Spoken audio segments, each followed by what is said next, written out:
Good morning, or depending on when you're watching this, good afternoon, good evening, or good night. My name's Ross, and as always told, out of Voice of Radio. So today it's time to take a look at the best cards that are coming around in Destined Rivals. Destined Rivals is out. Well, the pre-releases start this weekend. It's out in 2 and a bit weeks, but we are at that point now where cards are going to start hitting the table, packs are going to start being opened. We had a look at the most valuable cards in the set the other day, but now it's time to start having a look at the best cards, the cards which are going to impact the metagame. And I'm going to start off with an honourable mention for Mewtwo. And I suppose we could even put in Team Rocket's energy here. There's clearly some potential with Team Rocket's Mewtwo being able to hit 280 damage, being a basic Pokemon. We've got this double energy, which seems like it would work so nicely, and yet you add it all up together, and it's just not doing anything really over in Japan. I've seen the odd winning list here or there, but it is really not making much noise over in Japan. It's certainly not making enough noise to get it onto this list. I am sorry.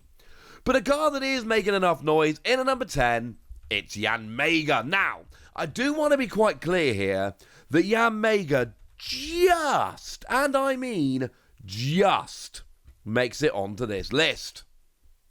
But it does still make it onto this list. Yanmega's got a really nice ability whereby when you move it into the active, you can move a bunch of energy onto it from your deck.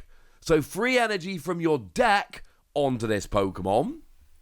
But then when you attack, you move free energy to one of your bench Pokemon. So essentially what you do here is move it to the active, get free energy out of your deck, attach a single energy from your hand, hit for 210, and then move the energy onto the bench Pokemon that you actually want to attack with. This is a sneaky, very nice Pokemon. So this is one that I have absolutely got my eye on. I think this one could end up being a very playable card that actually does some very cool stuff. So I'm putting it in at number 10. In at number 9, I'm just doing the Team Rocket cards. The Team Rocket cards, because honestly here, there's too many of them to split them up, and there's very much a case of it's all or none. These cards are all being played or none of them are being played.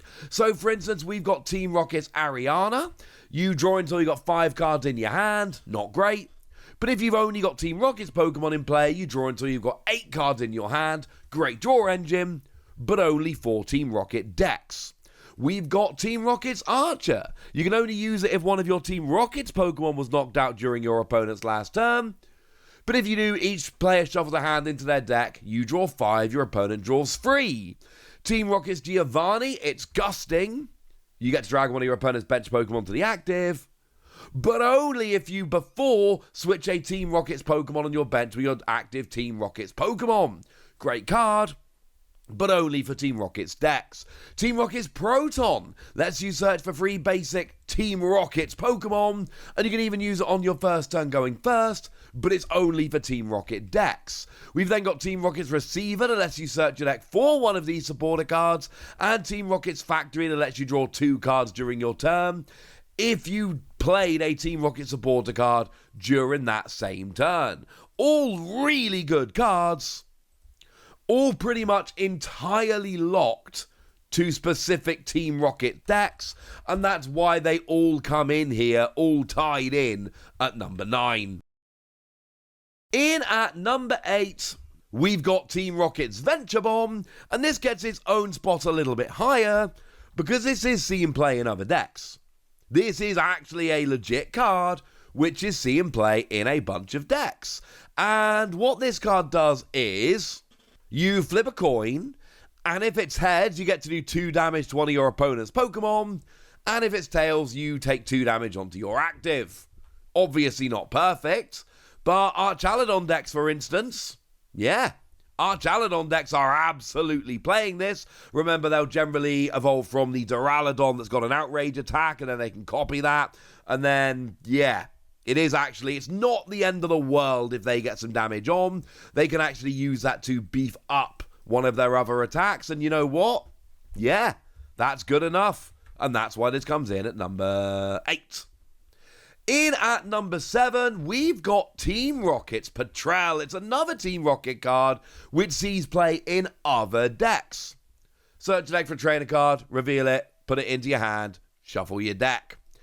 Is it an exciting card? No. No, it's not. It's actually Skylar. It's literally just Skylar. It's got a different name now, but it's literally just Skylar. And the thing is, Skylar was a good card back in the day that saw a bunch of play. This will see a bunch of play. Exciting it's not, but playable it will be. And then in at number 6, the last Team Rockets card on the list is Team Rocket's Watchtower. The last one on the list, and might I suggest, probably the best. I mean, I've literally got it the highest. Surveillance Tower, I should call it. And basically, colorless Pokemon have no abilities. Turns off abilities of colorless Pokemon. That's what it does. The thing is, there's a whole bunch of colorless Pokemon that are very relevant that have abilities. Things like Noctowl, for instance, very useful in a huge amount of decks. Yeah, they're all gone. Things like Blood Moon Ursaluna, which is used as a late game sweeper in a whole bunch of decks. Yeah, that now becomes terrible. These are just examples. There will be more printed in the future. And basically, this just turns off enough abilities that it absolutely makes sense putting it in at number 6. In at number 5, which is a little bit of a surprise to me, it's Ethan's Sudowoodo. Now, I know it sounds weird saying it's a surprise to me when I literally made the list, but I am looking at every Japanese deck list I can get my hands on when I'm making this list. And the reason why it's surprising is this card is popping up everywhere. This card is popping up in a lot of decks right now, and that's why it makes the list. Single energy, and it does 20 damage and stops your opponent retreating. Or 2 colorless energy, flip a coin, and if you flip a heads, you get to copy one of your opponent's active Pokemon's attacks.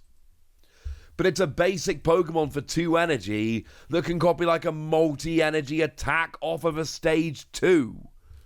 And that's actually kind of busted. Yes, it's on a coin flip. No, it's not perfect. But again, the single energy 20 and stop them retreating is also kind of sneaky useful. And you add that all up together, and you've got a really quite nice little Pokemon here that is being played in a lot more decks than I was giving it credit for. In at number 4, we've got Cynthia's Garchomp, but really we also need to pop in Cynthia's Roserade. And we are going to have to start doing this where we're doubling up on particular slots in this top 10 list, because Cynthia's Roserade is great with Cynthia's Garchomp, and absolute unplayable trash without it. Ergo, we have to put these together, because Cynthia's Roserade lets your Cynthia's Pokemon do an extra 30 damage, and Cynthia's Garchomp's either single energy 100 draw till you got 6 in your hand, or 2 energy 260. But again, it's not really 260 because you're using Roserade, and please remember there's nothing on that Roserade card to say you can only use 1 Chiron to Glory at a time. It does stack. You can use multiple, and when you do, you're adding 60 damage, 90 damage. It's seeing a significant amount of play over in Japan. It is not the best deck in the meta, but it is good enough to get it in at number 4. In at number 3, we've got Ethan's Typhlosion. This is one of the biggest surprises to me from this set. Now, it's not a surprise today because, well, I knew this was coming because we've seen all the results coming out of Japan. But it's still bizarre to me that of all of the cards which are coming in this set, all of the trainers' Pokemon, this is the second best of them. Shout out also to Ethan's Adventure, lets you search for free in any combination of Ethan's Pokemon and basic fire energy, whack them in your hand, that's pretty useful. Because what we see with Ethan's Typhlosion, the only one we're actually playing, it's single fire energy, and it does 40 damage plus 60 more for each Ethan's Adventure in your discard pile. So 280 if you got all 4 in your discard for a single energy. This is the second best trainer's Pokemon in this set. It is seeing a bunch of play, a bunch of success. It's actually a legitimately good deck, and it's not the Ethan's Pokemon we thought were going to be the best, but it is the Ethan's Pokemon that, as I record, is the best. But in at number 2, we've got the best trainers Pokemon from the set. It's Marnie's Grimmsnarl. And I'm going to be honest with you, this is another one that I underrated initially. I did not think this was going to be a good enough Pokemon. I didn't think it was going to end up being good enough. I was wrong. When you evolve into it, you get to search your deck for 5 basic Darkness Energy and attach them to your Marnie's Pokemon in any way you like, so the energy's never really a problem. And then it's 2 energy, 180, but 30 to one of your opponent's bench. It doesn't sound like enough initially, but essentially you combine it with Frostlass to get a whole bunch of damage on your opponent's Pokemon, and Monkey Dory to move damage from your Pokemon to your opponents, and of course it's a deck that plays Darkness Energy, Monkey Dory likes, and it's a deck where your energy is being accelerated with Grimmsnarl's ability, so you can use your attachment for the turn to put onto Monkey Dory. Grimmsnarl only targets Marnie's Pokemon for acceleration, so it does have to be your attachment for the turn, but that's all pretty convenient. And you add it all up together, and this is a deck which didn't look like it was going to work. Totally works. As a side note, while we're talking about this, we do have to mention Spikemuth Stadium, which lets you search for Marnie's Pokemon once during your turn. Absolutely essential in this deck. Just a great draw engine. And then Marnie's Morpeko, which is 20 damage plus 40 for each Darkness Energy attached to it. They do see play in basically every iteration of the Marnie's decks, so they should be mentioned here as well. So what comes in at number 1? Shaymin. It's not an exciting number 1, I'm sorry. It's not an exciting Pokemon coming in at number 1, but if you have a look around right now, and you try and figure out what is the best, most played, most impactful card from this set, it's Shaymin. Because it's got a bench barrier ability. While it's in play, all of your bench Pokemon that don't have a rule box don't take damage from attacks. Simple as that. It's actually worse than previous bench barrier Pokemon that protected everything, not just anything that doesn't have a rule box. And it's really not an exciting Pokemon compared to some of the big attackers and everything that we've seen in this video, but it's the best card in the set. It's the most impactful in the set. It's going to see the most play in the set. And you add it all up together, and this is the number 1 card in the set. So there we go. That's what you need to know. And now it's over to you guys. Tell me which of these cards do you think is the best. Tell me if there's cards that should be on the list that aren't. Tell me if there's cards that are on the list that shouldn't be. Let me know in the comment section. Go nuts! Be nice. And then make sure you like this video, subscribe to this channel, follow me on Twitter at TheWasi. That's where we talk about Pokemon and a whole bunch of other card games. And please do consider checking out patreon.com/PTCG Radio, where you can support the channel, get some bonus podcasts, join the Discord, and all kinds of fun things.